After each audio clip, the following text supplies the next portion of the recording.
If your wife only allows you to have one gun, you need to get yourself one of these.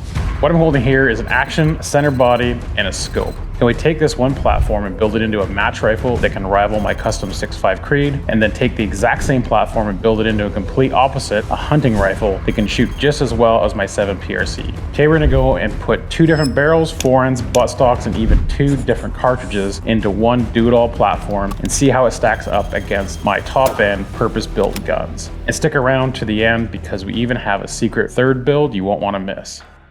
So the first build we're gonna go through here is my hunting rig. This is a 7 PRC and it is set up on a Lone Peak Fusion tie action. We're coming in right around 8.5, 9 pounds without a bipod. I've got a full size 525 Mark V scope on this. I've got a 22-inch proof carbon barrel, MDT titanium hunting brake on here, sitting in a CRBN stock and a hunting bottom metal on this. Now for me, I like to have a little bit of adjustment in my butt pad, so I did add the adjustable butt pad on here as well. This setup is designed for carrying long distances and shooting long distances as well. So for our hunting build, we need something that's lightweight, stable in multiple shooting positions, and needs to shoot a Magnum cartridge with enough power to take down larger game. Let me walk you through what I built.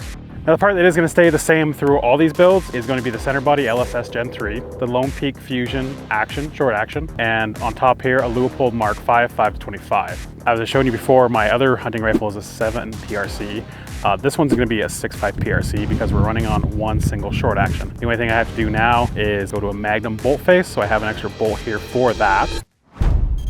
And I have a carbon proof barrel 6.5 PRC with a comp brake on that as well. On the forend, we're gonna run our carbon fiber hunting forend, and on the back end, we've got a folding carbon HNT buttstock and a AR angled grip. So we're gonna keep the grip the same all the way through, and we'll have an 8-round magazine as well. And we're gonna put it through some hunting situations that I've personally been in myself. The first one is going to be vitals of a deer at 50 yards, and we're gonna be shooting this kneeling offhand. Next is going to be a pig at 440 yards. We've got a pig target set up on a Grey Ops mover here, and it will be moving around 3 miles an hour. And we're gonna be shooting this standing off a tripod. And then the third one, we're gonna go prone, and we've got a deer vital size target. So we have a 10-inch target here at 500 yards. This is another situation I was in last year in Alberta, where I was able to take a prone position and shoot a deer. It's actually at 600 yards at that point. So this is representing that type of situation where you have a vital size target here at a little bit further distance.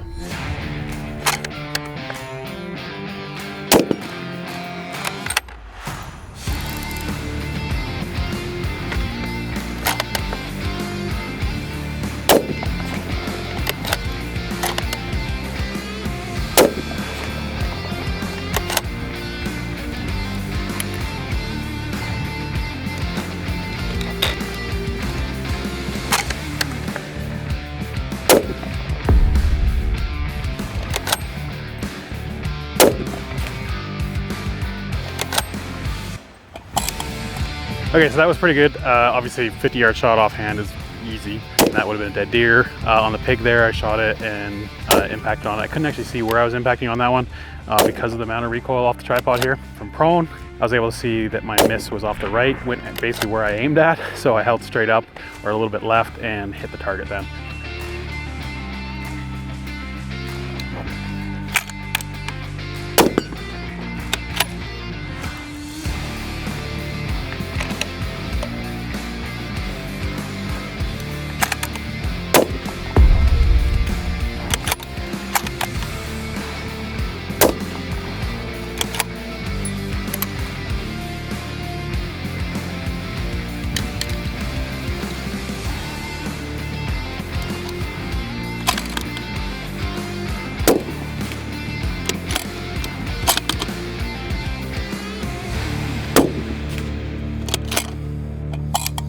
So the shootability between these two guns is very, very similar in the ergonomics of them. I would say this one was a little bit easier to shoot because of it being a little bit less recoil, you know, a little lighter bullet, a little less powder in the case as well. I really do like shooting this 6.5 PRC barrel, that nice combination of power and also recoil, really great sweet spot. I also do like my 7mm long action. It has a little more power, can reach a little bit more, a little bit better wind buffering when you get out in some windy conditions.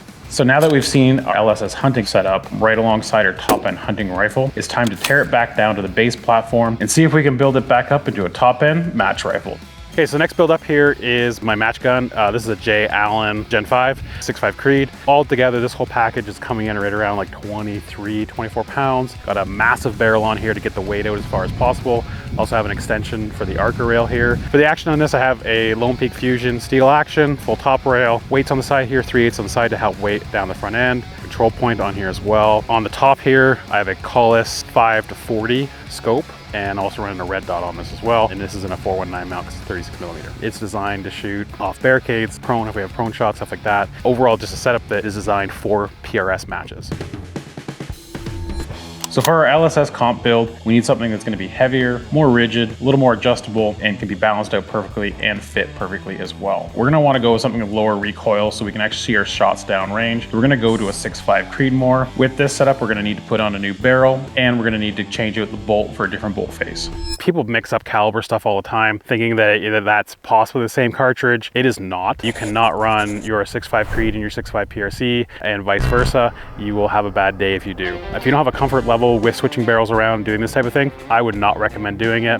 One of the other things is you have a modern action that is being held to very, very tight tolerances, like the Lone Peak Fusion. Ideally, you're either buying pre-fits or you're having that action fitted with those custom barrels yourself and making sure that they're done properly. You can't just go and buy an off-the-shelf Remington 700 and hope this is going to work. You're going to need the right bolt for your caliber. We have a Magnum bolt face in a short action for the PRC, and we have a standard bolt face for the other 6.5.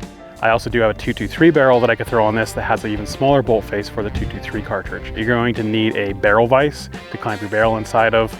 You're going to need a action wrench as well. And you're going to need a breaker bar with a proper socket for your action wrench and a torque wrench to put your barrel back on. Now the part that I can't show people. Now we're gonna do the part of putting the barrels on the actions and doing the build. This we can't actually show you on YouTube because of restrictions, and we don't wanna get strikes against us and have our page pulled down. So this is a super quick process. You're literally unscrewing one thing and screwing the other thing on under 5 minutes or right around 5 minutes. Next up, we're gonna go to a competition build. We're gonna be running the Comp forend, and on the back end, we're gonna be running our SRS X Lite. It's the same buttstock that comes on the Premier Gen 2. For the barrel, we're gonna be running a 6.5 Creed and a proof barrel, which is a heavy contour, and a Comp brake on that. And once again, same grip. Now to get the balance on the Comp gun, we do have some sets of weights here, and we also do have a control point to put on there as well to help control the recoil and just help with positioning.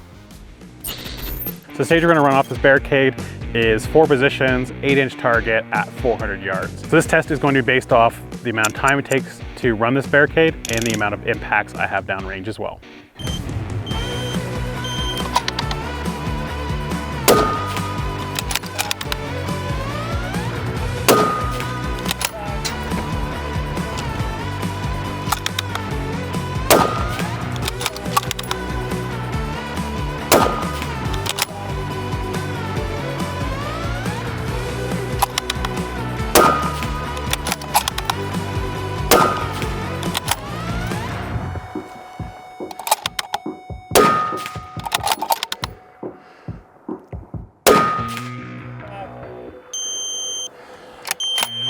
60 seconds? 58.28. Yeah, 58.28, 8 impacts on that. So clean run. We'll see what we can do with the LSS Gen 3 setup.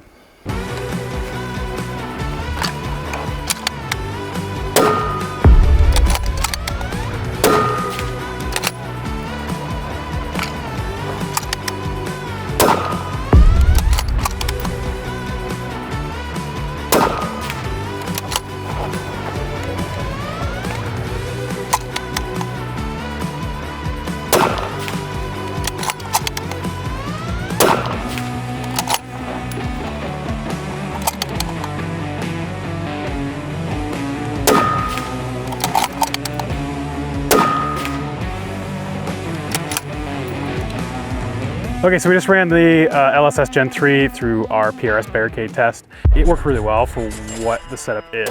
There's certain things I would have liked to have changed a little bit, but we are out here on the range and we didn't have an extra couple spacers. I should have had a little more weight in the back in my opinion. I'm a little front heavy right now, but I will say this gets you a lot of the way there. I was able to see my impacts down range. I was able to adjust for them and get on target. Now we told you at the beginning, we had a secret third build. Our hunting build was lightweight and versatile. Our comp build was adjustable and solid. But what happens when you meet the two? Somewhere in the middle.